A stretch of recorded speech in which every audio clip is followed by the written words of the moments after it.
dan bahagia, Ibu Bapak guru hebat dan praktisi pendidikan, dimanapun Anda berada.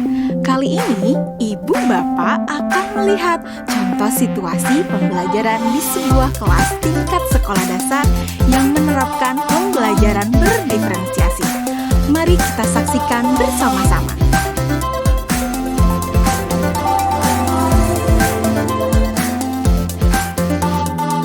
Organ tubuh manusia. Minggu ini, Pak Kasim ingin mengajar sebuah materi tentang cara kerja salah satu sistem organ tubuh manusia, yaitu sistem pencernaan. Adapun tujuan pembelajarannya adalah melalui diskusi kelompok dan penugasan mandiri. 1. Murid dapat menjelaskan fungsi organ pencernaan pada manusia. Kedua, murid dapat membuat model dan menunjukkan cara kerja sistem pencernaan manusia. Sebelum pembelajaran dilakukan, biasanya saya akan melihat tujuan pembelajaran atau target apa yang akan saya capai pada hari itu. Setelah itu, saya melihat data atau informasi terkait murid-murid saya untuk menentukan strategi pembelajaran yang tepat dan penilaian yang sesuai. Saat merencanakan pembelajaran, Pak Kasim mempersiapkan beberapa sumber belajar yang menurutnya akan membantu murid-muridnya belajar sesuai dengan kebutuhannya. Sumber daya belajar yang disiapkan diantaranya adalah sebuah poster, berbagai bacaan yang memuat pembahasan tentang bagaimana organ pencernaan bekerja dari beberapa sumber. Ada yang berupa beberapa buku bacaan dengan tingkat kesulitan berbeda-beda, artikel sederhana, mengunduh sebuah video singkat yang sesuai dengan apa yang ia ingin anak-anak pahami, membuat kartu-kartu pertanyaan untuk membantu murid mengkonstruksi sendiri pemahaman mereka tentang cara kerja sistem organ pencernaan dengan menjawab pertanyaan. Sumber belajar yang beragam ini tentunya tetap sesuai dengan tujuan pembelajaran yang ingin dicapai, atau dengan kata lain mengimplementasikan diferensiasi konten.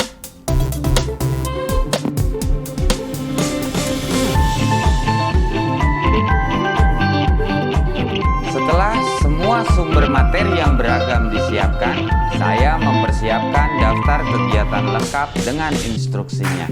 Misalnya, membaca buku atau artikel, dan lain sebagainya, mengamati poster, mendiskusikannya, dan kemudian membuat ringkasan untuk menunjukkan pemahaman tentang isi poster tersebut. Menjawab kartu-kartu pertanyaan. Aktivitas-aktivitas tersebut walaupun berbeda-beda, namun semuanya bertujuan agar murid memahami cara kerja sistem pencernaan. Assalamualaikum. Bagaimana kabar kalian? Waalaikumsalam. Baik, Pak. Hari ini kita akan mempelajari tentang sistem pencernaan manusia. Pak. Di awal pembelajaran, Pak Kasim memberikan penjelasan kepada semua murid yang ada di kelasnya tentang tujuan pembelajaran dan konsep kunci yang ia ingin anak-anak kuasai. Lewat proses tanya jawab dan contoh-contoh, Pak Kasim memastikan bahwa murid-muridnya memahami apa yang dimaksud dengan sistem.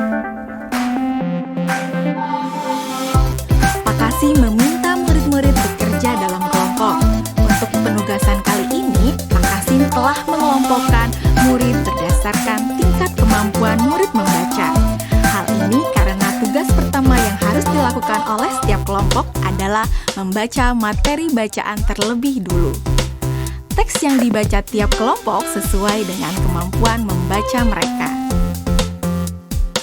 Selama proses murid melakukan kegiatan, saya mengobservasi dan memantau pemahaman murid-murid. Saya mendatangi tiap kelompok, mengajukan pertanyaan, dan memberi pertanyaan lanjutan kepada murid-murid yang memerlukan bantuan atau perlu diberikan tantangan lebih. Saya juga membuat catatan-catatan penilaian selama proses ini. Setiap jawaban murid, pertanyaan murid, saya perhatikan dan menggunakan informasi ini untuk menyesuaikan tingkat bantuan yang akan saya berikan pada murid atau berdiferensiasi proses. Sistem pencernaan adalah serangkaian jaringan organ yang bekerja untuk mencerna makanan.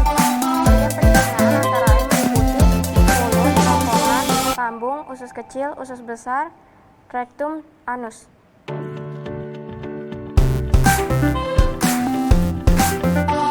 Sekarang silakan membuat model yang menunjukkan sistem kerja pencernaan manusia secara mandiri.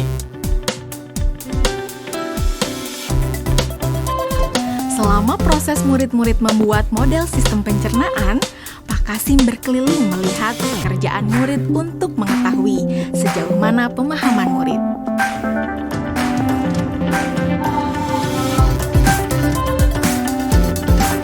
Di akhir pembelajaran, saya melakukan kegiatan refleksi, di mana refleksi tersebut digunakan untuk mengapresiasi murid, untuk mengetahui atau menilai sejauh mana pemahaman murid tentang topik yang sedang dipelajari, untuk mengetahui bagaimana perasaan murid-murid ketika melakukan proses pembelajaran. Angkat! Tenang, Pak. Arjuna! Tenang, Pak. Dan tentunya semua ini dapat menjadi informasi bagi saya untuk mengembangkan proses pembelajaran selanjutnya.